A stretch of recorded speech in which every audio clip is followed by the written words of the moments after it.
반갑습니다. 오늘은 에스더 9장 말씀을 함께 나눌게요. 1절 말씀을 보고 나눔을 시작을 합니다.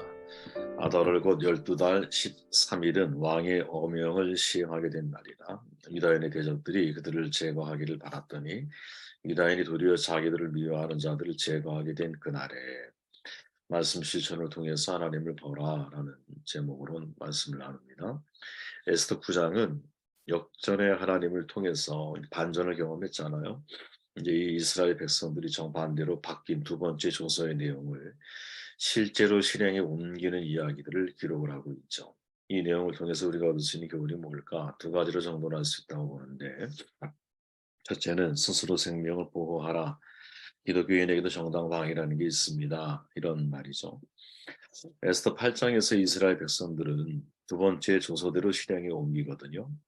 이 상황을 제대로 이해하려면 첫 번째 조서는 하만이 쓴 거잖아요. 두 번째 조서는 모르드게를 통해서 그 조서의 내용을 정돈하게 했죠. 두 번째 조서의 내용을 정확하게 이해할 필요가 있는데 우리는 왕이 모르드게에 작성한 두 번째 조서가 첫 번째 조서를 뒤집었다라는 것을 이미 확인을 했죠. 그렇다면 첫 번째 하만의 조서가 완전히 무효가 된 것이냐? 사실은 그렇지가 않거든요. 에스더 1장 19절에 보면 신하들이 아수르의 왕이 이렇게 말하잖아요. 왕이 만일 좋게 여기실진데 와스디가 다시는 왕 앞에 오지 못하게 하는 조서를 내리되 바사와 메대의 법률에 기록하여 변개함이 없게 해 주십시오. 이렇게 말하죠. 또 8장 8절에 보니까 왕의 반지로 인친 조서는 누구든지 처리할 수 없습니다. 이렇게 말을 하죠. 다시 말하면 왕의 조서는 함부로 취소될 수도 없고 처리할 수도 없는 거예요. 두 개의 조서 모두가 다 사실은 유효한 상태라는 거죠. 그러니까 왕은 첫 번째 조서를 취소한 것이 아니라 모르드게에 의해 기록된 두 번째 조서를 추가한 것에 불과한 거거든요. 그러니까 이것은 두 번째 조서를 보면 좀 더 명확해지는데 8장 11절에 보니까 조서에는 왕이 여러 고을에 있는 유다인에게 허락하여 그들이 함께 모여 스스로 생명을 보호하여 각 지방에서 세력을 가지고 그들을 치려하는 자들과 그들의 처자를 죽이고 도륙하고 진멸하고 그 재산을 탈취하게 하되 이렇게 말을 하죠.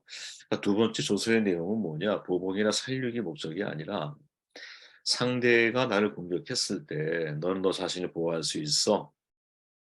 너를 치려고 하는 자 그들을 네가 죽일 수 있어. 그리고 그 재산까지 탈취할 수 있어 라고 하는 또 다른 조서를 지금 추가해서 보내는 거고. 만약에 이 조서가 없다면 유다인들은 유다인들을 죽이려고 하는 사람들의 공격을 앉아서 당할 수밖에 없는 거거든요. 근데 두 번째 조서가 이것이 반포되면서 이스라엘 백성들은 공격을 내가 당하게 될 때 내 자신을 보호할 수 있고 또 정당한 보복의 권리를 얻을 수 있었던 것이죠. 쉽게 말하면 정당방위에 관한 조서라는 거예요. 여러분 예수 믿는 저희들에게 있어서 과연 정당방위가 합법적인가? 또 좀 더 확대 해석해 보면 예수 믿는 우리에게 전쟁이 과연 합법적인가? 물론 전쟁은 없어야 되는 게 맞죠. 그런데 전쟁이 과연 없는가? 아니죠. 역사를 보면 전쟁이 없던 시대가 없잖아요. 각 나라의 예수 믿는 사람들 전쟁 때 어떻게 행동해야 할까? 참 쉬운 선택이 아니지 않습니까?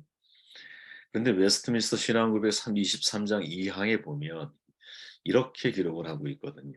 그리스도인들이 국가의 위정자의 직분에 부름을 받을 때 그것을 받아들이며 수행하는 것은 합법적이며 그것을 수행함에 있어서 그들은 각 국가의 건전한 법들에 따라 특히 경건과 의와 평화를 유지해야 하므로 그 목적을 위해 지금 신약 아래서도 정당하고 필요한 경우에들은 합법적으로 전쟁을 수행할 수 있다. 이렇게 말하거든요. 그러니까 전쟁이 항상 옳지 않다고 생각하는 평화주의, 이것은 사실은 성경적이라고 볼 수가 없다라는 거죠. 구약에서는 동해보복법을 따르니까 개인의 정당법위는 합법적이었어요. 눈에는 눈, 이에는 이야. 신명기 22장에 보니까 도덕이 뚫고 들어옴을 보고 그를 쳐 죽이면 피 흘린 죄가 없다 이렇게 선언을 하거든요. 마찬가지로 이것을 확대해 보면 외부로부터 침략에 대해서 국가적으로 정당 방위, 정당한 전쟁을 치르는 것은 합법적이라는 거죠. 마치 아브라함이 조카 룻을 구하기 위해서 자기가 길렀던 가신 318명과 함께 전쟁을 치르고 룻을 구출해내잖아요. 창세기 14장에 보면.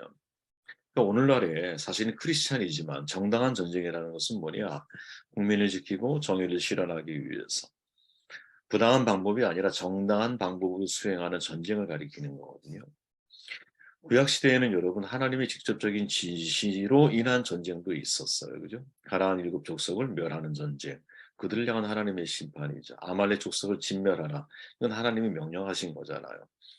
그런데 우리의 문제는 뭐냐면 신약에 보면 예수님이 마태복음 5장의 경우 악한 자를 대적하지 말라. 내 오른편 치거든 왼편을 돌려대라. 너희 원수를 사랑해라. 이렇게 말씀하고 계시니 우리에게 있어서 사실은 비록 웨스트민스터 신앙 교리 문답에 보면 합법적인 전쟁을 이야기하고 있지만 정서적으로 우리는 정당방위를 받아들이는 것이 쉽지가 않다라는 거죠. 그런데 마태복음 5장의 이 말씀을 가만히 우리가 묵상해 보면 이 예수님의 교훈은 악을 행하는 자에게 개인적인 보복을 하지 말라는 차원에서의 이야기거든요. 주님 자신이 스테반의 마지막 기도에서 볼 수 있듯이 영원 사랑이 동기 때문이고 좀 더 나아가면 상대의 영혼의 구원을 위해서 내가 손해보고 고통을 당하는 것을 선택을 하는 것이죠. 그러나 이러한 말씀이 평화 유지를 위한 합법적인 전쟁을 부정하는 것에 적용하면 안 된다는 거죠, 여러분. 이걸 잘 우리가 구분할 수 있어야 된다고 봐요. 정당방위로 살인을 해도 되는가? 이거 참 쉽지 않은 선택이죠, 그죠? 이 이해가 쉽지가 않아. 생명에 걸리는 근본적인 권리이죠. 생명을 빼앗는 살인, 심각한 범죄가 분명해요. 십계명 제5계명에 보면 살인하지 말라 있잖아. 살인해서는 안 돼요. 의도적으로 무죄한 사람을 죽이는 살인은 언제나 나쁘죠. 하지만 내 자신을 보호하기 위한 정당 방위로서 어떤 사람을 죽이는 것은 살인이라고 말하기가 어려운 거죠. 비록 한 사람이 죽는다라는 것은 끔찍한 일이지만 모든 생명은 다 소중한 거야. 그죠? 그 모든 생명 속에는 나의 목숨도 포함되어 있는 거거든요. 그렇게 나의 생명을 빼앗기 위해 이유 없이 공격해 오는 사람들에게 맞서서 내 자신을 방어할 수 있는 권리가 나에게 있는 거죠. 나의 생명을 지키기 위해서라면 공격자에게 치명적인 타해를 가한다 할지라도 살인죄를 짓는 것은 아니지만 사실은 그 속에 이제 우리가 하는 행동 속에 이제 적절한 물리적인 행사가 진행되어져야 한다라는 거죠. 예를 들어서 집에 침입을 했는데 위협하지 않는 도둑에게 폭력을 행사하는 것. 이건 적절한 대응이 아니라고 볼 수 있는 거지. 하지만 공격을 당할 때 내 자신을 방어할 수 있는 것. 이거는 여러분 사실은 어떻게 보면 성경이 우리에게 이야기하고 있는 전체 성경에서 흐르고 있는 중요한 메시지가 아닐까? 왜? 모두의 생명이 중요하기 때문인 거죠. 자, 예수님이 여러분 제자들과 함께 마지막 겟세마네 기도를 드릴 때 사실은 누가복음 2장에서 누가 기자가 포착한 게 뭐냐면 36절에 보면 이렇게 말을 해요. 예수께서 그들에게 말씀하셨다. 이제는 돈주머니가 있는 사람은 그것을 챙겨라. 이때 그들은 제자들이에요, 지금. 또 자루도 그렇게 하여라. 그리고 칼이 없는 사람은 옷을 팔아서 칼을 사거라. 지금 제자들을 향해서 겟세마네에 가기 전에 이 말씀을 하신 거거든요. 예수님이 체포되기 전에 제자들에게 칼을 준비하라고 분부하셨어. 너 자신을 방어할 수 있게 해라 이 말이죠. 그런데 정작 예수님은 당신 자신을 방어하지 않죠. 우리가 잘 알지만 여러분 베드로가 누군가의 귀를 내려치잖아. 그래서 성경에 보면 그 칼이 어디서 났을까요? 저는 이 장면이 매우 중요한 장면이라고 봐요. 예수님은 당신 자신은 나의 생명과 나의 어떤 목숨을 위해서 나 자신을 방어하지는 않아. 하지만 다른 이들, 우리를 위해서 당신을 공격하는 자들을 위해서까지는 당신의 목숨을 다 희생을 하는 거지. 겟세마네 병사들이 나를 예수님을 체포하러 왔을 때 저항할 수 있으셨거든요. 예수님은. 근데 예수님에게 있어서 목적 자체가 거기에 맞춰져 있기 때문에 저항하지 않으시는 거죠. 사도들은 그 주변에 있던 사도들은 예수님과 확실하게 싸울 태세가 되어 있었거든요. 그죠? 그러니까 베드로 사도는 예수님을 체포하던 중에 어떤 사람이 귀를 베어 버리는 거야. 칼이 있었다라는 거지. 정반대로 예수님이 그 귀를 다시 붙여주죠. 예수님은 폭력을 원하지 않았어요. 그러면 제자들의 반응은 틀리고 예수님의 반응은 맞느냐? 여러분 이거는 참 쉽게 우리가 말할 수 없는 거라는 거죠. 왜? 칼을 사게 만든 것은 예수님이잖아. 너희를 자신을 위해서 방어하시는 능력을 갖춰야 돼. 이게 예수님이 말씀하신 거잖아요. 그러나 예수님은 자기의 반응에 대해서는 나는 내가 이 땅에 온 목적이 내가 나를 죽이려고 하는 사람조차도 내가 그들에게 폭력으로 대응하지 않고 사랑과 희생으로 그들을 품기 위해서 이 땅에 오셨기 때문에 선택을 그렇게 하시는 거죠. 그러니까 이 두 장면에서 사실은 우리가 율법적으로 접근할 것이 아니라 기본적인 성경의 원칙은 정당방위가 인정이 되는 것 같아요. 제가 보아도. 동해보호법 또 이쪽에는 제가 얘기했지만 가해자가 품어야 할 복이 이제 가해자는 가해자로서 지켜야 할 법이 동해보호법이야. 그러면 예수님이 말씀하신 초점은 피해자가 내가 원수를 복수하겠다는 마음으로 내 영혼이 병들어갈 수 있기 때문에 그죠? 용서의 마음으로 상대를 대할 것을 요구하는 피해자를 위한 법이거든요. 근데 성경 전체에서는 모든 생명은 소중하고 그 생명 속에 나도 포함되어 있기 때문에 내가 이유 없이 나를 공격하고 나를 죽이고 이렇게 괴롭히려고 하는 사람들에 대한 방어 능력을 갖춰가는 것. 이건 여러분 나쁜 게 아니라고 봐요. 제 개인적인 믿음에서는. 그런데 제자들과 예수님의 모습을 놓고 보았을 때는 선택할 수 있다라는 거지. 그죠? 제자들의 선택은 뭐예요? 칼로 내리치는 거야. 물론 베드로가 위협을 받았기 때문에 그런 행동을 했을 수도 있어요. 그런데 예수님은 그 베드로의 반응에 대해서 야 칼로 하면 칼로 망하는 거야 라고 말씀하죠. 그리고 당신은 그걸 받아들여. 근데 그 전에 칼을 사라고 말씀하신 것은 예수님이셨어. 그죠? 그러니까 이 상황을 놓고 우리가 어떤 선택을 할 것이냐 이것은 각자의 믿음에 의한 결정이 되는 것이 아닐까 이런 생각을 해보는 거죠. 그죠? 정당방위는 인정이 돼요. 하지만 내가 정당방위로 내 자신이 나를 보호하기 위해 누군가의 생명을 해야 할 것인가 다치게 할 것인가 아니면 그냥 내가 다치고 말 것인가 이 선택은 우리의 내면에서 이루어지는 믿음의 반응이 되어야 되는 게 아닌가 이런 생각을 하게 되었어요. 자, 15절 말씀을 읽고 정리할게요. 아달월 14일에도 수산에 있는 유다인이 모여 또 300명의 수산에 도륙하되 그들의 재산에는 손을 대지 아니하여 또 쭉 내려가 보니까 7만 5천 명을 도륙하되 그들의 재산에는 손을 대지 아니하였더라. 사실은 이 내면에 보면 유다인들이 되게 지금 비열하게 사람들 많이 죽이고 있거든요. 근데 어쨌든 그 나중에 살펴보도록 하고 기회가 되면 지금 유다 백성들은 하만의 10아들을 모두 처치했어. 페르시아 최고의 권세가들의 10아들이니 이들의 재산이 얼마나 많았겠어요. 그런데 이상하게 유다 백성들은 그들의 재산에 전혀 손을 대지 않아요. 그리고 다른 지역에서 전쟁을 치렀던 유다 백성들도 마찬가지였어. 그들 역시 재산에는 손을 대지 않아. 이거 대단히 놀라운 일이거든요. 왜? 아까 우리가 두 번째 소설을 읽었잖아요. 그 끝부분에 뭐라고 되어 있습니까? 그 재산을 탈취하게 하되 이렇게 기록되어 있잖아. 그런데 왜 손을 대지 않았을까?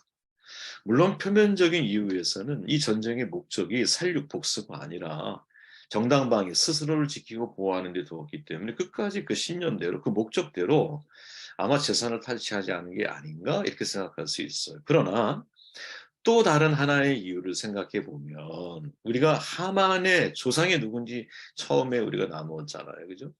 조상이 아말렉이야. 아각의 후손이야. 아말렉 왕이었던 아각의 후손. 그런데 아말렉 하면 떠오른 중요한 사건이 뭐예요? 사울 왕이죠. 하나님이 사울 왕에게 아말렉 진멸하고 노량물을 전혀 취하지 말아라 이렇게 말씀했잖아요. 불순종하지.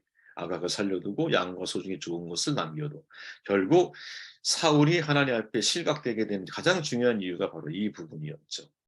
그런데 오늘 말씀에서 모르드게를 비롯한 유다 백성들은 심판의 도구로서 철저히 하나님 말씀에 성취를 하거든요. 그런데 다 진멸하고 나서 정돈하고 나서 마치 과거 사울의 실수를 반복하지 않으려는 것처럼 아각의 후손인 하만과 그의 가족들의 재산을 전혀 탈취하지 않을 뿐 아니라 심지어 7만 5천 명의 재산까지도 탈취하지 않고 있다는 거죠. 다시 말하면 이 사건을 아말렉과 연결짓고 아각과 연결지었을 때 그리고 사울과 연결지었을 때는 실은 모르드게의 숨겨진 신앙관을 엿볼 수 있는 것이 아닌가. 하나님이 취하라고 하는 것을 취하고 버리라는 것을 버리는 것. 이게 믿음을 실현하는 거죠. 세상 속에서 하나님의 법을 따라 살아가고 있는 거지. 사실은 조서에는 재산을 탈취하라 이렇게 되어 있어요. 그죠? 그리고 그 조서의 상당 부분을 모르드게가 영향력을 행사했어요. 그죠? 그런데 정작 이것을 실천에 옮길 때는 마치 서로가 약속해 나간 것처럼 전혀 재산을 탈취하지 않아. 왜? 정당 방위에 내가 무게감을 두었기 때문일 수도 있고, 조금 더 깊이 들어가 보면 제 개인적인 생각에서는 이로 인해 사울왕과 연관되어져 있던 아말렉과의 그 과거의 이 비극적인 관계, 이것을 마치 되새김질하고 있는 것처럼 비춰진다. 그래서 재산을 탈취하지 않아. 그리고 이것이 우리에게 던지는 중요한 교훈이 있어요. 제가 볼 때. 이게 뭐냐? 세상의 그리스도인 여러분, 지금 전쟁 치르고 살아가잖아요, 여러분들. 우리 또한 정말 적자 생존의 세계, 경쟁의 세계, 그죠? 그리고 승자 독식의 세계를 우리는 살아가고 있거든. 승자 독식이 뭐야? 이기면 내가 다 먹는 거야. 그죠? 그래서 사람들이 이기려고 그래. 현실적인 전쟁이 만만치가 않거든요. 어떻게 싸워야 될까? 분명한 것은 여러분, 남을 이기기 위한 싸움에 초점을 맞추면 안 된다는 거지. 남을 죽이기 위한. 내 자신을 지키려고 하는 것은 여러분, 자연스러운 반응이라고 봐, 인간은 누구나. 그러나 내가 남의 재산을 빼앗기 위해서 일을 하면 안 된다는 거지. 남을 좀 잘되게 하라는 마음을 먹어야 된다는 거죠. 세상에 살아가다 보면 여러분, 남이 잘 사는 거 별로 나에게 중요하지 않아. 남의 것을 빼앗아라도 내 것을 채우려고 하는 게 인간의 속성이야.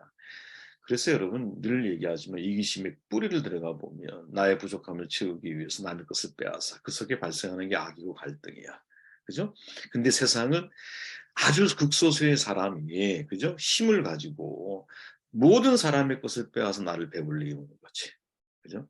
이 엄청나잖아요. 그, 그 중동의 그 누구죠? 가장 돈이 많다고 말하는 2,800조가 재산이라고 하는 사람. 그 사람은 여러분 2만 8천 년 동안 매일같이 1억을 써야 다 쓸 수 있는 돈이거든요. 2만 8천 년.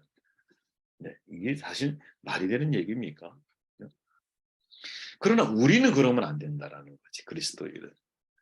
교회만 잘 되면 된다? 아니죠. 우리 교회만 잘 되면 된다? 아니죠. 다 잘 돼야 되는 거죠. 이 마음을, 이 말씀을 내가 내 세상 속에서 실천해 갈 수 있겠느냐라고 하는 중요한 메시지를 우리에게 전달하는 것이 아닐까 생각합니다. 우리 말씀 붙들고 기도하시고 제가 마음